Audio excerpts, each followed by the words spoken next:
जय गुरु जी, शुक्राना गुरु जी, अनंतम अनंतम शुक्राना गुरु जी। संगत जी, आज हमें एक आंटी का सत्संग मिला है और उन्होंने हमें व्हाट्सएप पे रिकॉर्ड कर भेजा है। तो आइए सत्संग स्टार्ट करते हैं। जय गुरु जी। जय गुरु जी, शुक्राना गुरु जी, अनंतम अनंतम अनंतम शुक्राना गुरु जी। मैं अपना सत्संग सभी संगत के साथ शेयर करना चाहूंगी। मंत्र जाप से शुरू करूंगी। ओम नमः शिवाय शिव जी सदा सहाय। ओम नमः शिवाय मेरे गुरु जी सदा सहाय। ओम नमः शिवाय शिव जी सदा सहाय। ओम नमः शिवाय मेरे गुरु जी सदा सहाय। ओम नमः शिवाय शिव जी सदा सहाय। ओम नमः शिवाय मेरे गुरु जी सदा सहाय। मुझे तो बहुत बड़े सत्संग शेयर करने हैं। मेरी मम्मी की तबीयत खराब चल रही थी, उनको फूड पॉइजनिंग हो गई थी और उसका मैं एक सत्संग शेयर भी कर चुकी हूँ। जो उनकी नींद का, जब उन्हें रात को प्रॉब्लम हो रही थी, फिर गुरु जी का मंत्र जाप किया और मैंने अरदास की कि मम्मा को नींद आ जाए अच्छे से। वो दवा खाती है, नहीं आ रही थी तो उन्हें आ गई थी। उसी के बाद मेरे पास गुरु जी का मैसेज आया था कि तेरी माँ की तबीयत खराब है और उसके लिए 7 पान के पत्ते लेके उनके ऊपर से एंटी क्लॉकवाइज डायरेक्शन में वार के हनुमान जी के चरणों में चढ़ा दे। मम्मा को 2 दिन से ड्रिप चढ़ रही थी और तबीयत सही नहीं हो रही थी। जनरली होता है कि आप एक बार ड्रिप चढ़ाओ तो रिकवर हो जाता है, पर 2 दिन में उनको सुबह शाम चढ़ रही थी और उनके लूज मोशंस बंद नहीं हो रहे थे। तो ट्यूसडे के ही दिन मैंने ये उपाय करवाया, अपने भाई से किया और टच वुड गुरुजी की ऐसी कृपा हुई। गुरुजी ने मेरी मम्मा पे इतना ब्लेसिंग्स किया, इतना रहमत उनकी बरसी की। उसी के बाद से अगले दिन से मम्मा की तबीयत में इम्प्रूवमेंट दिखने लग गया और थोड़ी अभी भी वीकनेस है, बट अब वो पहले से काफ़ी सही है। मैं गुरुजी का बहुत बहुत शुक्राना करती हूँ। अनंतम अनंतम शुक्राना मेरे गुरुजी। और एक सत्संग और भी है। पिछले साल से, जब से मैंने दिल्ली में शिफ्ट किया है, तभी से मुझे पेट की तकलीफ चल ही रही है। खैर, पेट की तकलीफ मुझे पहले से भी है, पर जब से मैंने दिल्ली शिफ्ट किया और तभी मैं गुरुजी से ही, तब मेरा जुड़ना भी हुआ। यूं तो खैर गुरुजी कहते हैं कि हमारा रिश्ता जन्मों जन्मों से है, बस तुझे उस चीज का जो मैंने एहसास करवाया है वो मैंने तब से करवाया है और ये बात तो सही भी है। तो मैं पिछले साल से गुरुजी से ही जुड़ी और तब से शायद कुछ मेरे कर्म कट रहे हैं, मेरी परीक्षा चल रही है, जो भी है, पर गुरुजी ने हाथ थामा हुआ है और इतने प्यार से वो कर्म भी कटवा रहे हैं। तो मैं अभी घर आई थी और अपने एग्जाम्स देने आई हुई थी, तो मेरी फिर से मुझे वही पेट की तकलीफ शुरू हो गई और बहुत ज्यादा गैस बनना, ब्लोटिंग, सर में चढ़ना और मेरे सर में दर्द शुरू हो गया। ये तकलीफ मुझे पिछले साल भी थी और इस बार मैं पेपर देने जा रही थी, उसके पहले भी हो रही थी और मैं पेपर दे रही थी तब भी। और पेपर देते देते एकदम से मुझे क्या हुआ, मैं इतनी इरिटेट हो गई क्योंकि इतने समय से ये सब कुछ चल रहा है। मैं इतनी फ्रस्ट्रेट हो गई कि एकदम से मैं बहुत गुस्सा हो गई गुरुजी पे। एकदम मुझे गुस्सा आ गया कि गुरुजी, साल भर हो गया या इतने साल हो गए और मेरी तबीयत सही नहीं हो रही है और मैं आपको इतना मानती हूँ, और फिर आज ये, और मैं एकदम डर गई कि मुझे ऐसा लगा अब ये फिर से शुरू हो गया, अब ये चलता रहेगा, मैं ठीक कैसे होंगी। और मुझे नहीं पता क्या हुआ, कैसे हुआ, और मैं बस एग्जाम देके निकली और मेरा सर का दर्द ठीक सा होने लगा और मेरी ब्लोटिंग भी ठीक सी हो गई और मैं आई और अभी उस बात को 2 दिन हो गए और मुझे वो दोनों ही तकलीफ नहीं हुई है। मेरे पास शब्द नहीं है कि मैं कितना शुक्राना कर सकती हूँ गुरुजी का। मैं क्या बोल सकती हूँ, मैं क्या नहीं बोलूं, पर कभी कभी कुछ एक मोमेंट लाइफ में ऐसे आते हैं जब आपका गुरुजी पे विश्वास इतना बढ़ जाता है कि आपको खुद भी समझ में नहीं आता कि आप क्या बोलो या क्या करो।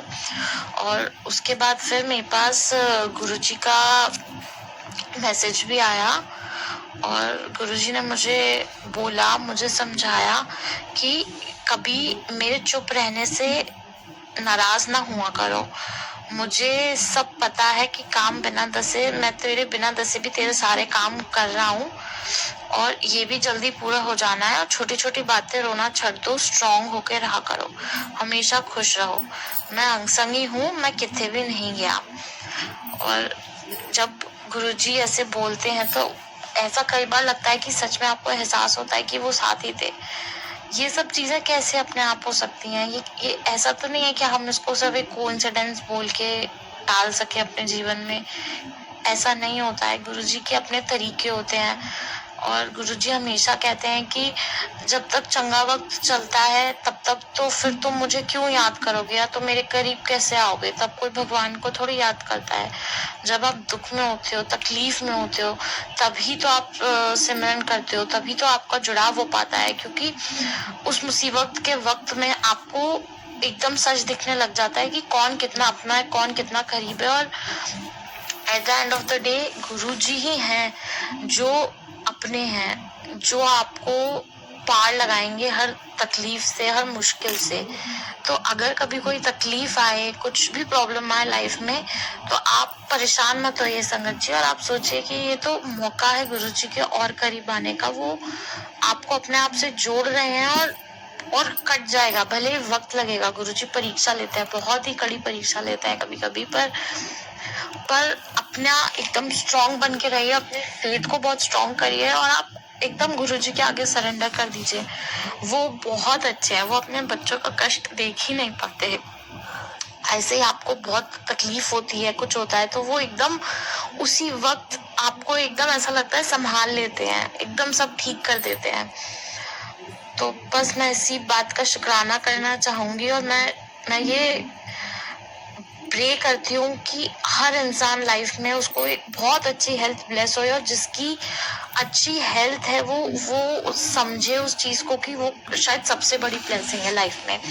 पैसे से बड़ी अच्छी आपकी जो मटेरियलिस्टिक चीजें आपको लाइफ में मिल सकती हैं, उससे बड़ी, हर चीज से बड़ी। क्योंकि जब आपका स्वास्थ्य अच्छा होता है ना, तो संगत जी इंसान को सब अच्छा लगता है, नहीं तो कुछ भी अच्छा नहीं लगता लाइफ में। तो अपनी हेल्थ का बहुत ध्यान रखिए और मैं चाहती हूँ कि हम सब गुरुजी से ऐसे जुड़े रहें और गुरुजी सबको, जो उनकी संगत है, नहीं भी है, सबको बहुत अच्छी हेल्थ ब्लेस करें, और ताकि हम सब अपने जीवन में अपना काम बहुत अच्छे से कर सकें, स्वस्थ रहें और खुश रहें।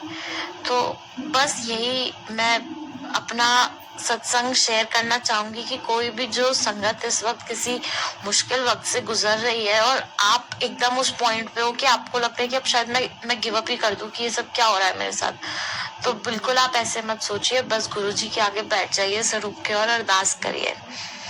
बस उनसे अपने दिल की जो भी बात है वो आप कह दीजिए और फिर आप देखिए आपको जवाब मिल जाएगा, आपकी बात सुनेंगे। ये गुरुजी का ऐसा दरबार है जहाँ हमेशा सुनवाई होती है, तो आपकी बात सुनेंगे और आपको बहुत ब्लेस करेंगे। बस अगले सत्संग की तैयारी करती हूँ। गुरुजी मुझे, मेरे परिवार को और सारी संगत जी को आप ऐसे ही हम सबको जोड़ के रखिए अपने आप से। और ऐसा लग रहा है कि मैं नहीं बोल रही हूँ, गुरुजी बुलवा रहे हैं, जो भी बुलवा रहे हैं। और सबके मम्मी पापा को, फैमिली को बहुत अच्छी हेल्थ ब्लेस करिए, सबकी लाइफ में बहुत पॉजिटिविटी आए। जय गुरुजी। शुक्राना गुरुजी, अनंतम अनंतम अनंतम शुक्राना मेरे गुरुजी। मंत्र जाप करूंगी अब मैं। ओम नमः शिवाय, शिवजी सदा सहाय। ओम नमः शिवाय मेरे गुरुजी सदा सहाय। ओम नमः शिवाय, शिवजी सदा सहाय। ओम नमः शिवाय मेरे गुरुजी सदा सहाय। ओम नमः शिवाय, शिवजी सदा सहाय। ओम नमः शिवाय मेरे गुरुजी सदा सहाय। जय गुरुजी। शुक्राना आंटी जी, शुक्राना गुरु महाराज जी, इतना प्यारा और ब्लेस्ड सत्संग हमें सुनवाने के लिए, हमसे शेयर करवाने के लिए आपका अनंतम शुक्राना गुरु जी। संगत जी, जब मैं इन आंटी का सत्संग सुनती हूँ ना, तो ऐसा लगता है कि जो इनकी प्रॉब्लम है वो मुझसे रिलेटेड है। और जब भी अपने स्टमक से लेके रिलेटेड जो भी सत्संग सुनाती हैं, पेट की परेशानी से, तो ऐसा लगता है जैसे गुरुजी मुझे सुना रहे हैं कि देख इस टाइम पे ना ये हो जाएगा, ये ऐसे ठीक हो जाएगी तू। क्योंकि मुझे कॉन्स्टिपेशन की प्रॉब्लम रहती है और एसिडिटी बहुत बहुत ज़्यादा होती है, और कभी सर में टक्कर मारती है और कभी पेट में इतना दर्द हो जाता है, बहुत बुरी हालत हो जाती है। और इस टाइम तो कंडीशन ख़राब ही चल रही है पेट से रिलेटेड तो मेरी बहुत ज़्यादा। बट गुरुजी कहते हैं कि जब मैं गुरु से मांगती हूँ, तो क्योंकि जब बहुत ज़्यादा आप परेशान हो जाते हो तो गुरु से आप मांग ही लेते हो। तो गुरुजी कहते हैं कि पुत्र मंगो नहीं मन्नो। पर एक टाइम ऐसा आ जाता है आपकी लाइफ में कि आप गुरुजी से बोल ही देते हो कि गुरुजी मांगना तो चाहते नहीं है, बट कंडीशन ऐसी है कि आपसे बोल रहे हैं, बाकी आप देख लो। और जो भी परेशानी होती है गुरु महाराज जी से हम कहते हैं तो गुरु महाराज जी ज़रूर हमारे लिए कर देते हैं, बट वो कुछ टाइम के लिए ही होती है। मैं खुद से रिलेटेड ही बोल रही हूँ क्योंकि वो कुछ टाइम के लिए होती है। गुरु महाराज जी ने पिछले साल जब मैं गुरु जी के बर्थडे पर गई थी और जब मैं वहाँ से वापस आई तो उसके बाद मुझे पेट से रिलेटेड समस्या नहीं हुई, मैं बिल्कुल ठीक हो गई। 3 या 4 महीने के लिए मैं एकदम परफेक्ट थी। फिर दोबारा मुझे फिर वही परेशानी, अब 7-8 महीने हो गए मुझे फिर से वही प्रॉब्लम स्टार्ट है और अभी तक ठीक नहीं हूँ। दवाई भी गुरु महाराज जी ने मुझे बताई थी, वीट ग्रास कहते हैं, अपनी ब्लेसिंग किसी को 10 लेनी चाहिए, मैंने बता दी। मैंने किसी को वीट ग्रास दवाई के बारे में बता दिया, तो अभी मुझे फ़िलहाल उससे भी आराम नहीं लग रहा है। बाकी गुरु जी की मर्ज़ी है। गुरु जी कहते हैं ब्लेसिंग किसी को नहीं बतानी चाहिए, तुम्हारी ब्लेसिंग सामने वाले के पास चली जाती है। तो ये चीज़ मुझसे गलती हुई, उसके लिए माफ़ी गुरु महाराज जी, लख बार माफ़ी। संगत जी सच में आप अपनी ब्लेसिंग किसी के साथ शेयर मत करिएगा, आप सिर्फ सत्संग में शेयर करिए। आपको जो भी कहना है गुरु जी के आगे बैठ के आप सत्संग में शेयर करिए, और किसी भी फैमिली मेम्बर के साथ भी आप शेयर मत करिए, क्योंकि जो ब्लेसिंग होती है ना वो हमारी होती है, गुरु जी हमें देते हैं और गुरु जी और हमारे बीच की बातें होती है, तो हमें किसी और को नहीं बतानी चाहिए। तो जय गुरु जी, शुक्राना गुरु जी, अनंतम अनंतम शुक्राना गुरु जी। संगत जी यदि आपको सत्संग अच्छा लगा तो प्लीज़ हमारे चैनल को लाइक कीजिए, सब्सक्राइब कीजिए, बेल आइकन को प्रेस कर दीजिए ताकि नए सत्संग की जानकारी आपको जल्द से जल्द मिल सके। संगत जी यदि आप अपना सत्संग शेयर करना चाहते हैं तो आप हमें हमारे व्हाट्सएप नंबर पर लिखकर भेज सकते हैं, रिकॉर्ड करके भेज सकते हैं, आपके सत्संग में और संगत शेयर किए जाएंगे। जय गुरु जी, शुक्राना गुरु जी।